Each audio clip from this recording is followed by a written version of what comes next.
नमस्कार। सत्ता संग्राम के इस दौर में मुद्दों पर जो चर्चा का विषय है उस पर हमारे साथ अभी चर्चा के लिए हैं श्री सुनील मारदा जी, जो बिलासपुर के प्रतिष्ठित उद्योगपति भी हैं और छत्तीसगढ़ लघु उद्योग संघ के सचिव हैं, और साथ ही हमारे साथ श्री मनोज चितलांगिया जी, जो रायपुर के समाज सेवी भी हैं और उद्योग जगत में काफी सक्रिय हैं।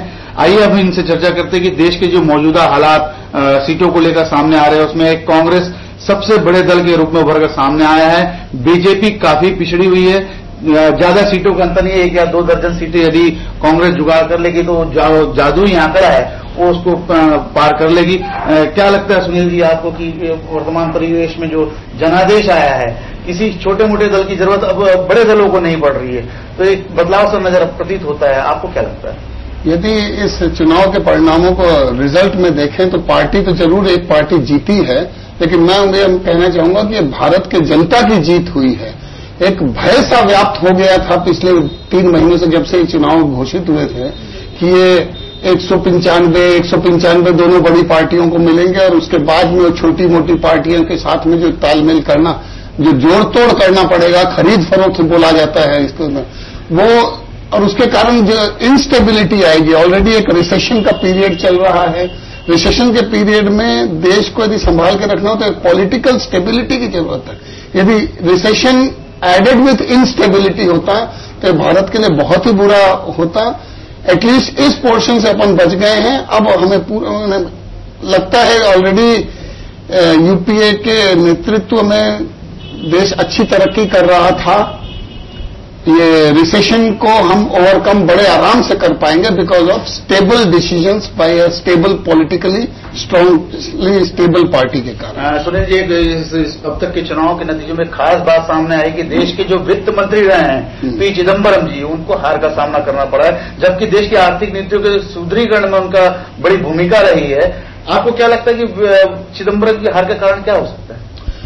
चिदम्बरम जी के हार का कारण वैसे तो बहुत बड़ा विश्लेषण का विषय है, क्योंकि वह सक्सेसफुल फाइनेंस मिनिस्टर कहे जाते हैं, मगर कुछ जगह देखा गया है कि वो करारोपण पे काफी जोर देते हैं। लेकिन करारोपण जो होता है वो पूरे देश के ऊपर होता है, ये हारे किसी एक कॉन्स्टिट्यूएंसी से है, तो जरूर उस कॉन्स्टिट्यूएंसी में शायद इनकी कोई नेग्लिजेंसी रही होगी। ये उनकी पॉलिटिकल उसका वो नहीं होगा कि इन्होंने क्या नीतियां करी, उस पॉलिटिकल अपने क्षेत्र में शायद वो अपना इतना सामंजस्य नहीं बना। सुनील जी, क्या आपको लगता है कि कांग्रेस के मुकाबले और बीजेपी के आडवाणी जी के मुकाबले यदि अटल जी रहते तो स्थिति कुछ परिवर्तित हो सकती थी? मेरे ख्याल से अभी इतना नहीं होता। जिस तरीके के चल रहा है, जैसा माहौल था कि छोटी छोटी पार्टियां बड़ी हावी होते जा रही थी, बीच में तो लोग ये भी बोलने लगे थे कि पॉसिबल हो यदि 200 आए तो ये दोनों पार्टियों को मिलकर, जो कि वैसे संभव नहीं दिखता है कि 2 पार्टियां मिलकर बनाती, सुझाव बहुत अच्छा भी था वो।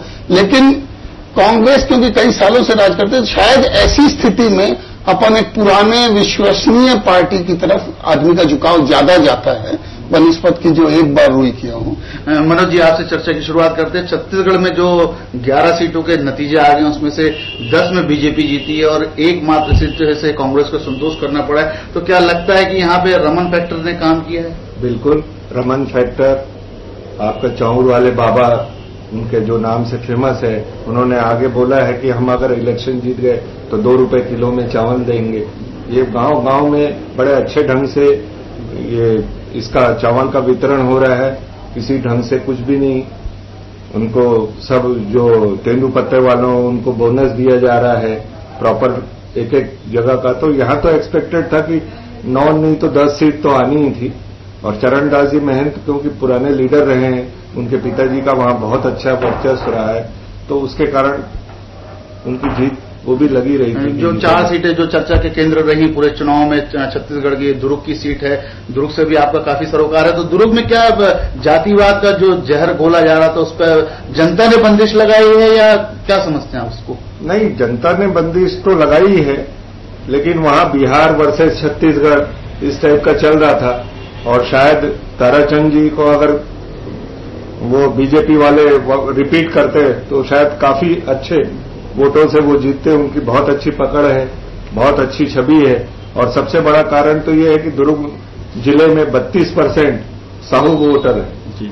तो उसके कारण भी साहू समाज में अंदर ही अंदर साहू वोटरों का, इसलिए देखिएगा कि बहुत अच्छी पोजीशन में रहेंगे। ताराचंद जी हारे भी हैं तो भी बहुत अच्छी पोजीशन में रहेंगे। सुनील जी, बिलासपुर की जो स्थिति है रही है, रेणु जोगी जी जो पूर्व मुख्यमंत्री अजीत जोगी जी की पत्नी हैं, उन्होंने अपनी बहन और बेटी के रूप में उसको प्रचारित किया था, जबकि जूदेव जी ने मूछे दांव पर लगाई थी। तो क्या बहन और बेटी को नकार दिया बिलासपुर की जनता ने? देखिए, यहाँ पे बिलासपुर में अभी छत्तीसगढ़ में अभी विधानसभा का चुनाव हुआ है। रमन सिंह जी की छवि बहुत अच्छी है।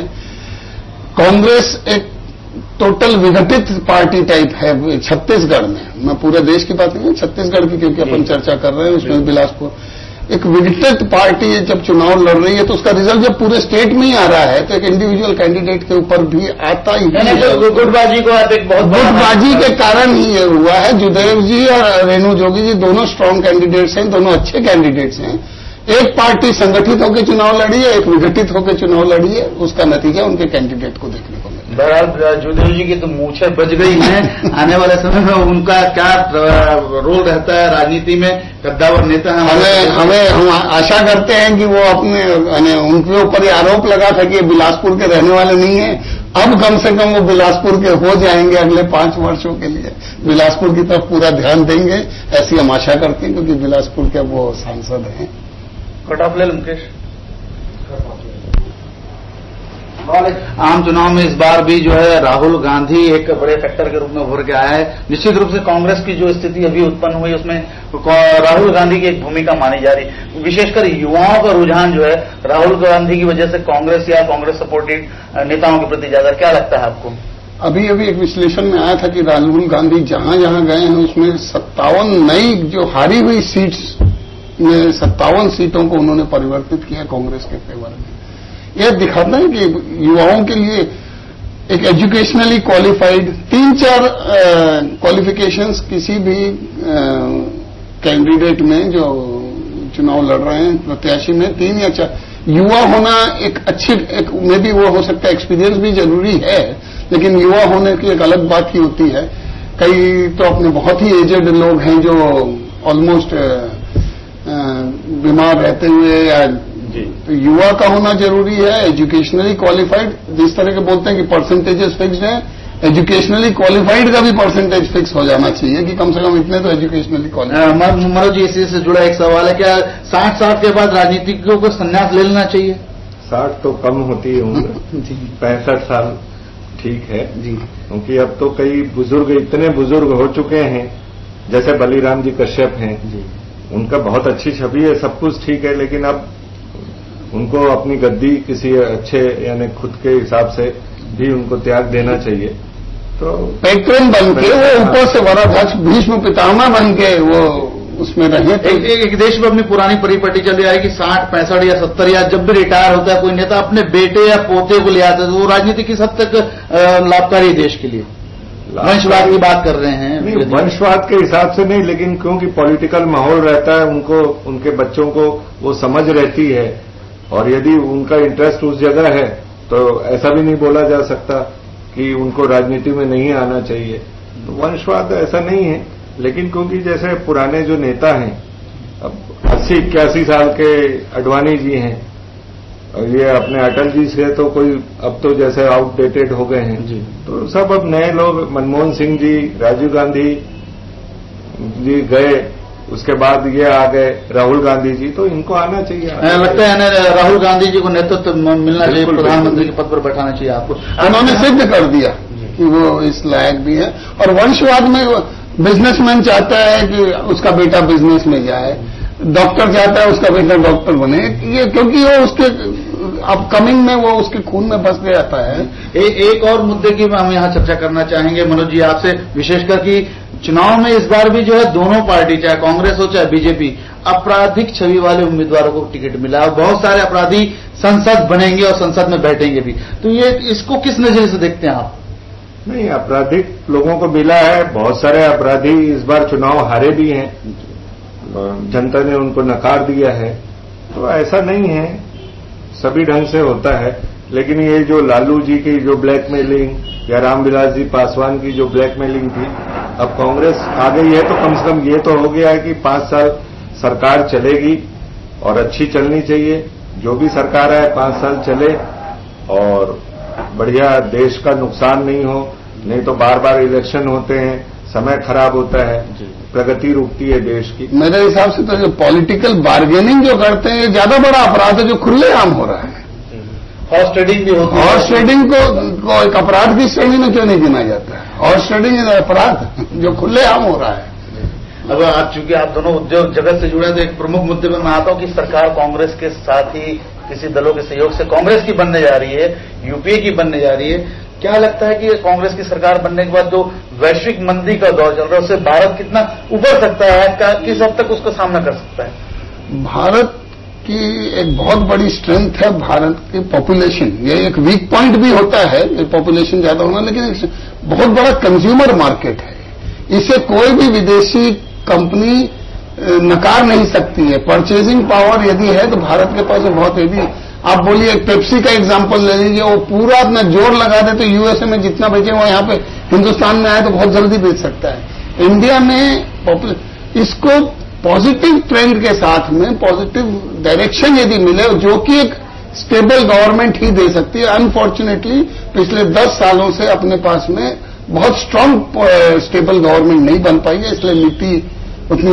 आई एम श्योर कि अब की बार जो नीति बनेगी, मनमोहन सिंह जी बहुत अच्छे हैं और अब तो उनको देंगे शुरू में, आगे जाने वो पॉलिटिकल वो यूपी। आप क्या सोचते हैं इस बारे में? मेरा सोचना यही है कि सीपीएम और जो कम्युनिस्ट पार्टी वालों ने जो ब्रेकर लगा दिए थे, जिसके कारण कुछ भी नहीं हो रहा था, आगे प्रगति रुक गई थी। अब इस बार कांग्रेस को उनकी जरूरत नहीं है और होनी भी नहीं चाहिए। जो ब्लैकमेलिंग सब खत्म हो जाएगी और इंडस्ट्री के आगे सुखद भविष्य है, कोई दिक्कत नहीं। क्योंकि भारत आने वाले समय में आर्थिक रूप से सुदृढ़ होगा, ज्यादा स्ट्रांग होगा, ज्यादा स्ट्रांग। क्या क्या नीतियों में कुछ परिवर्तन करना चाहिए कि मनमोहन सिंह जी को या कांग्रेस के जो नेता हैं उनको? देखिए, 2 अलग अलग डायरेक्शन के सोच वाली पार्टी जब गवर्नमेंट चला रहे हैं तो कई चीजें जो इनके दिमाग में रही होंगी वो नहीं इंप्लीमेंट कर पा रही होंगी। अब की बार वो खुल के करेंगी और ये मालूम है कि कांग्रेस तो उदारीकरण और आगे फॉरवर्ड गोइंग टेंडेंसी वाली गवर्नमेंट है, तो निश्चित रूप से भारत के लिए तो काफी, उद्योग जगत के लिए तो बहुत फायदे का। सत्ता संग्राम में इस दौर में हमारी चर्चा का दौर आगे भी जारी रखेंगे, एक ब्रेक के बाद।